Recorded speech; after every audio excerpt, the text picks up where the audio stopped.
Then we'll have to make a lot of changes. Yes, that's right.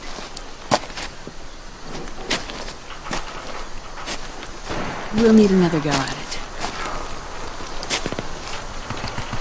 That won't be a problem. Uh-huh. Yes. I've taken care of it. Of course. Yes, I understand, but...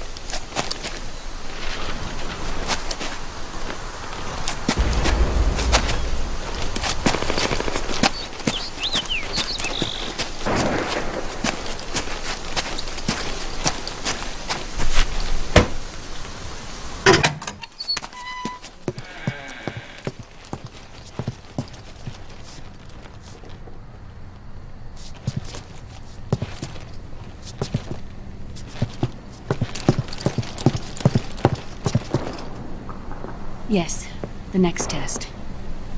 Naomi. And things on your end? I see. We're on schedule here as well. I know. Me too. Until then.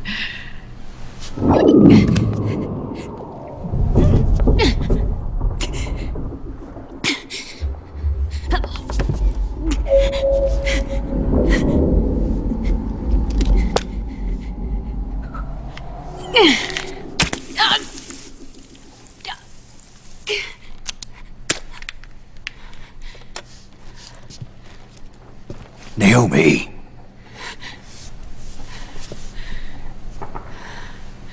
Snake. I knew you'd come. You and I, neither of us can escape our fate. I haven't seen you since Shadow Moses. How long? 10 years? 9. And Dr. Emmerich, is he with you? Why? I thought he'd be the only one able to open the mail I sent.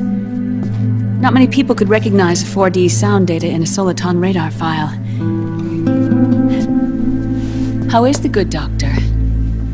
Otacon's fine. He's the same as ever. Otacon? I see. Who were you just talking to? Liquid. Although I suppose he's really Ocelot, from a medical standpoint. I thought he was here.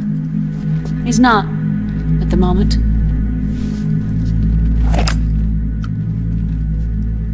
Where are all the guards? They know I won't escape. I'm powerless to resist. I have no choice but to cooperate.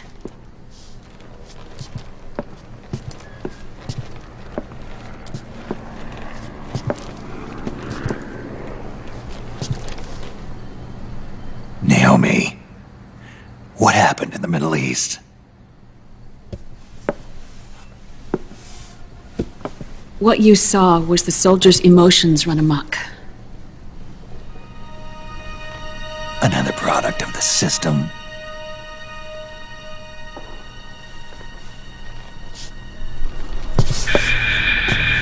You don't trust me? I'm not sure yet. And if I answer your question? Let's hear it first. Liquid. We thought the SOP was an ID control system designed primarily to maintain order and control in battle. Huh. And we were right. But only partially.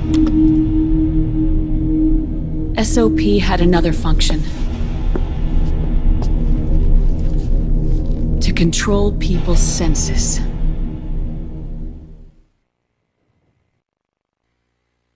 The nanomachines inside soldiers' bodies adapt to different conditions, promoting the release of neurotransmitters, hormones, and stimulants, giving them an edge in battle. They can create an artificial combat high by releasing endorphins at the same time a soldier kills an enemy. Or they can suppress hormones to neutralize the soldiers' emotions, prevent them from panicking and engaging in friendly fire or needless massacres. It's all controlled by the system's core AI. It artificially controls the soldier's pain, emotion, senses. In other words, the essence of his being. The skyrocketing demands of the war economy have fueled the demand for more soldiers and more fighting. This in turn led to the development of technologies to rapidly improve their combat abilities and control their actions. The system ensures a steady supply of battle-optimized soldiers at a minimum of cost. But you, of all people, must understand, Snake, that unlike combat technique, a soldier's senses can't be taught. They must be earned through experience. Does this have something to do with that test of yours? The goal was to release the soldiers' nanomachines from the system, but we didn't know about the mental control. And the nanomachines went berserk? No. Our test was a success. At least it confirmed our hypothesis at the time. Just as we predicted, the nanomachines stopped functioning, and the PMC soldiers were freed from the grips of the system. But the moment the system stopped, all the pain and fury and sorrow, all the trauma and stress, all the hatred, regret, guilt, all the sensations that had been suppressed were unleashed within their hearts. Their memories, unlike their senses, weren't erased.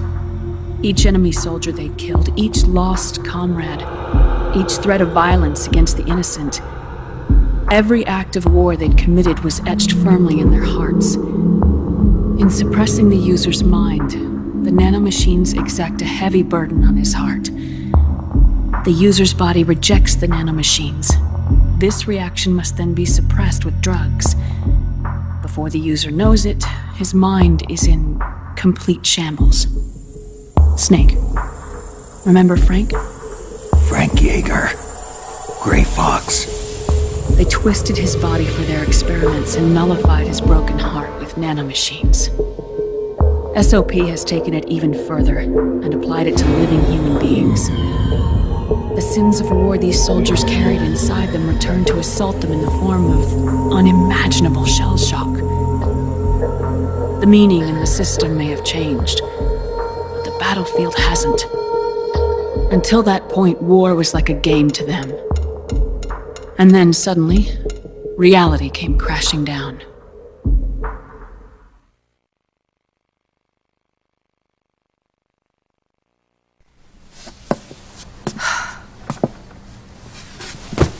Ordinarily, our hearts are hardened through experience.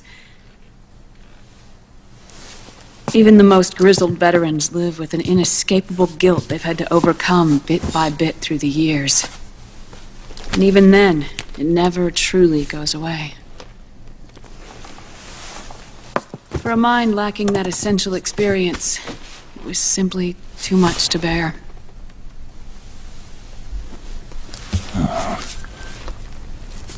But what about me? I've never been under the system's control.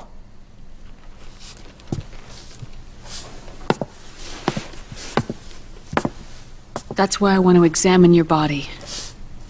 You need to know too.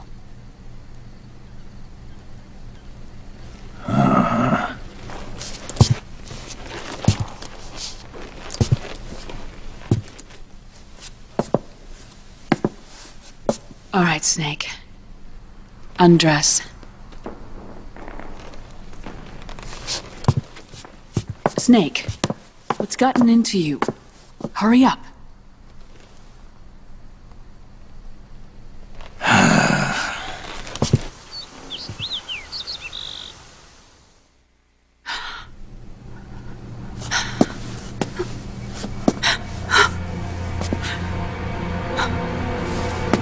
Oh my God. Snake.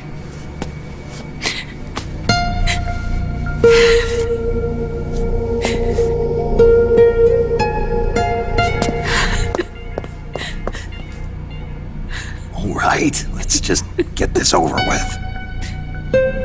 Yes. Of course. I'm sorry.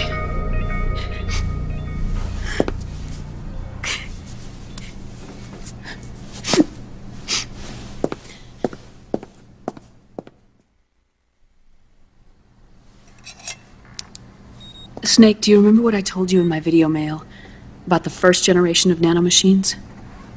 The ones you stuck me with at Moses. Yes. The nanomachines are recharged by your body heat. They won't stop functioning until they're all extracted. Or until you do. Most of them were lost through bleeding and excretion, but around 30% still remain inside your body, attached to your cells. Not finished yet. The first generation were never ID registered, so they don't react in the same way as the SOP nanomachines. Ready? But they may be interfering with your body and with your heart. So, does the aging have something to do with Fox diet too? No. Your telomeres were intentionally set up to be short, regardless of the age of the original. One of the genes that inhibit reproduction and aging, the Clotho gene, was intentionally mutated as well. But more importantly, your chromosomes, like liquids, were provided with terminator genes to prevent them from making copies. Why? Your clones created for one purpose: war. And so, in order to prevent you from being abused by clients or stolen by the enemy, they shortened your lifespan and removed your ability to reproduce. It was a safety device to ensure that the seed of Big Boss didn't end up in the hands of others. The reason you're aging so rapidly isn't because of disease or faulty research or Fox die. It's how you were born. It's your natural lifespan.